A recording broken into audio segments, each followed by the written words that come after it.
I'm often asked what the perfect for pterygium technique actually is. Perfect stands for pterygium extensive resection followed by extended conjunctival transplant. And essentially, it's a well-evolved technique for removing pterygium that's designed to reduce as much as possible the chance of the pterygium growing back, and also to try and give you the best possible cosmetic outcome following surgery and for the rest of your life.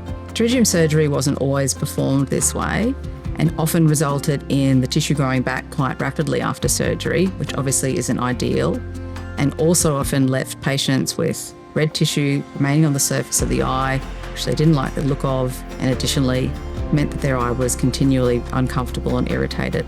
So the technique itself was developed by Professor Hurst, who spent the last couple of decades of his career ensuring that he'd optimised this technique and that his results, once they were published, gave birth to this being the gold standard for surgical removal of pterygium.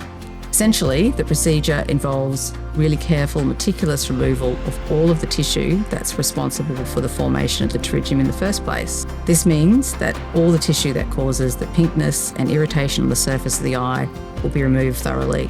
That tissue then can't grow back down the track.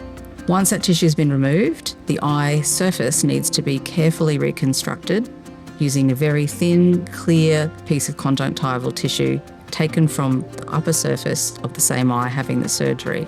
This technique results in ultimately the eye having the appearance of not having undergone pterygium surgery and having a good level of comfort post-operatively.